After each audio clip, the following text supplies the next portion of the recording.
Assalamualaikum warahmatullahi wabarakatuh. Perkenalkan, nama saya Binti Putri Nayat dengan NIM 2405526 dari Prodi Pendidikan Fisika kelas B. Di sini saya ingin mempresentasikan hasil eksperimen fisika dasar saya yang berjudul kemagnetan. Nah, adapun rumusan masalahnya adalah sebagai berikut. Untuk mempersingkat waktu, kalian bisa skip video ini untuk membacanya. Adapun tujuan masalahnya adalah sebagai berikut, kalian bisa skip video ini juga untuk membacanya. Nah, next ke dasar teori, yaitu magnet adalah satu benda yang mampu menarik benda lain di sekitarnya yang memiliki sifat khusus, di mana setiap magnet mempunyai sifat kemagnetan, yaitu kemampuan benda dalam menarik benda-benda lain di sekitarnya. Medan magnet merupakan daerah di sekitar magnet di mana magnet atau benda lain bisa dengan mudah dipengaruhi dia magnet. Pada magnet ada dua kutub yang berlawanan arah, yaitu kutub utara dan juga kutub selatannya. Pada rumus medan magnet, besarnya medan magnet dilambangkan dengan simbol B. Itu mengutip dari buku fisika terapan oleh Dr. Ziki Imun, sesuai dengan sistem internasional besarannya memiliki satuan yaitu Tesla atau disebutkan dengan T. Tesla didefinisikan sebagai seberapa besar gaya medan magnet. Terdapat satu cara untuk membuat medan magnet tanpa menggunakan magnet, yaitu dengan mengalirkan arus listrik. Itu ketika arus listrik dialirkan melalui kabel, maka akan terdapat dua fenomena, yaitu semakin besar arus yang mengalir pada kabel, maka semakin besar magnet yang dihasilkan pula. Begitu pula dengan sebaliknya. Nah, rumus medan magnet adalah suatu persamaan yang digunakan untuk menghitung besar atau medan magnet yang dihasilkan oleh suatu sumber magnet, seperti arus listrik, magnet permanen, atau medan magnet bumi. Rumus medan magnet dapat bervariasi tergantung pada bentuk ukuran dan posisi sumber magnet. Nah, berikut ini adalah beberapa rumus medan magnet yang digunakan dalam ilmu fisika. Yang pertama adalah rumus medan magnet pada kawat berarus listrik, yaitu rumus adalah B sama dengan mu 0 dikali I dibagi dengan 2 pi R, di mana B ini adalah besaran magnet dalam satuan Tesla, lalu ada mu 0 yaitu adalah sebuah konstanta permeabilitas yang sudah ada ini ya, ketentuannya yaitu 4 pi dikali 10 minus 7 Tesla meter per ampere. Itu I-nya adalah arus listrik dan R-nya adalah jarak dari kawat. Nah, si kompas ukur kawat, medan magnetnya. Lalu yang kedua adalah rumus medan magnet tanpa kawat berlingkar berarus listrik. Itu B sama dengan mu 0 dikali I dikali N dibagi dengan 2R. Nah, seperti tadi sama, namun ini ada N. N adalah jumlah lilitan kawatnya, dan R di sini adalah jari-jari kawatnya yang dimelingkar itu. Lalu yang ketiga adalah rumus medan magnet pada magnet batang, yaitu sama B sama dengan mu 0 dikali M dibagi 4 pi R pangkat 3. Itu M-nya adalah momen magnetnya dan adalah jarak dari kutub magnet tersebut. Lalu yang keempat, terakhir itu ada rumus medan magnet bumi, yaitu adalah B sama dengan mu 0 kali M dibagi dengan 4 pi R pangkat 3. Nah, sama seperti tadi ya teman-teman, namun M-nya ini adalah momen magnet bumi, bukan magnet biasa. Lalu selanjutnya adalah sifat-sifat magnet. Magnet memiliki sifat-sifat khusus berikut, diantaranya adalah tidak semua benda bisa ditarik oleh magnet, sehingga magnet hanya bisa menarik benda-benda tertentu yang ada di sekitarnya. Magnet mempunyai gaya magnet yang sifatnya bisa menembus benda apabila gaya magnet ini besar, maka gaya magnet bisa menembus benda yang tebal. Jika ada dua magnet yang memiliki kutub berbeda saling berdekatan, mereka akan tarik menarik gitu, seperti kutub selatan dan utara, mereka akan saling menarik. Nah, jika kutub yang sejenis saling dekatkan atas sama lain, maka mereka akan terjadi saling menolak. Seperti tadi, kalau yang berbeda kayak utara selatan, mereka akan saling menarik. Namun jika kutubnya sama-sama, jadi kayak utara-utara atau selatan-selatan, mereka akan saling menolak.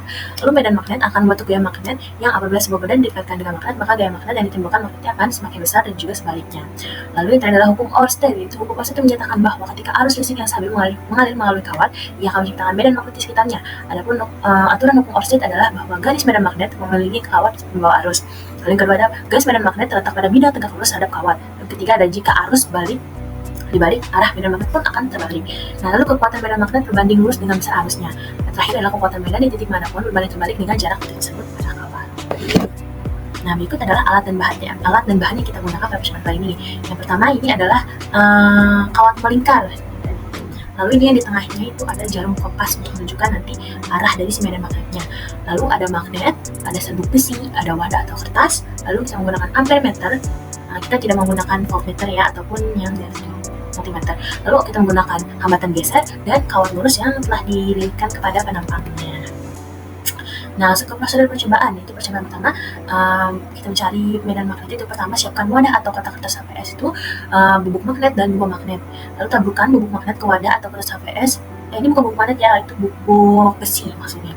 Secara merata, lalu tempelkan buah magnet dengan kutub yang berbeda di bawahnya. Ketuk pelan-pelan hingga terlihat jelas garis medan magnetnya. Lalu ulangi percobaan dengan mengganti kutubnya, entah itu utara-utara atau selatan-selatan, dan lihat perbedaan medan magnet antara keduanya. Dari percobaan tersebut itu dihasilkan juga gambar seperti pada di kanan berikut ini. Yang gambar pertama ini adalah medan magnet dengan kutub yang berbeda, itu utara dan selatan. Gambarnya seperti ini, di mana dia itu sama kutubnya itu saling mengikat atau menyatu gitu. Jadi membentuk saling menyatu dan tarik keluar. Lalu yang gambar kedua ini medan magnet dengan kutub utara-utara atau selatan-selatan atau kutub yang berbeda itu.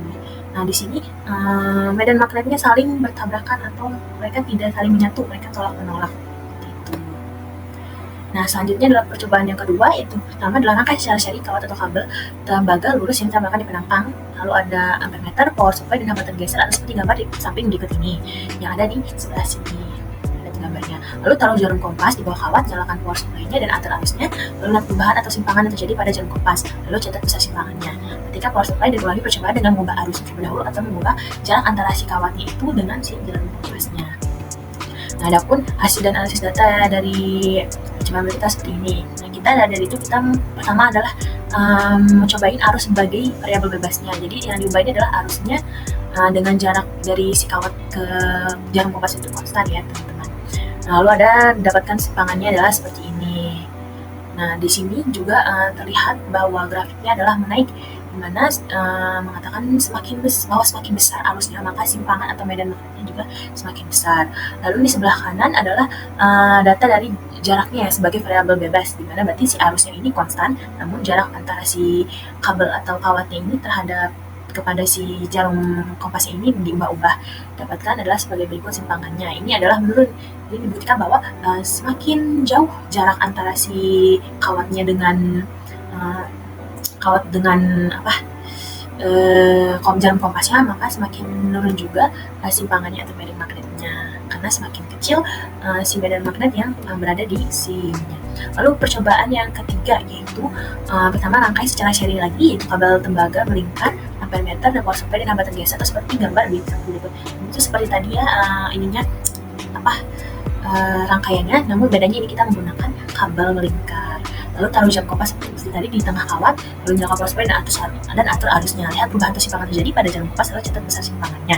Matikan power supply dan ulangi percobaan dengan mengubah arah arus atau membalikkan kabelnya. Nah, pada di percobaan kali ini dilihat saat mengubah arusnya gitu, dari kan kabelnya dari ke kanan ke kiri dan diubah dari yang kanan ke kiri dan kiri ke kanan. Nah, itu simpangannya menjadi berbeda gitu. Yang tadinya si selatan atau utara ke begini, dan saat diubah arahnya menjadi seperti ini atau menjadi sebaliknya. Nah, ada pula sains nyatanya adalah sebagai berikut. Di sini yang diubah-ubah adalah arusnya. Sama seperti tadi yang sebelumnya, grafiknya menaik, maka dapat disimpulkan bahwa semakin besar, ini bukan jarak ya, maaf, ini adalah arus.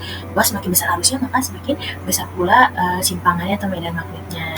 Ini arus yang pertama yang diubah, yang sebelum diubah dan ini setelah diubah. Ini sama saja ya, hasilnya, karena memang tidak ada yang jauhannya, arahnya yang berbeda. Lalu kesimpulan dari percobaan ini adalah bahwa garis medan magnet yang direpresentasikan oleh pola sebuk besi pada kertas menunjukkan jalur yang akan diikuti oleh kutub utara sebuah magnet bebas jika diletakkan dalam medan tersebut. Dari hasil pengamatan tersebut ditemukan bahwa kekuatan medan magnet tertinggi saat berdekatan dengan magnet batang.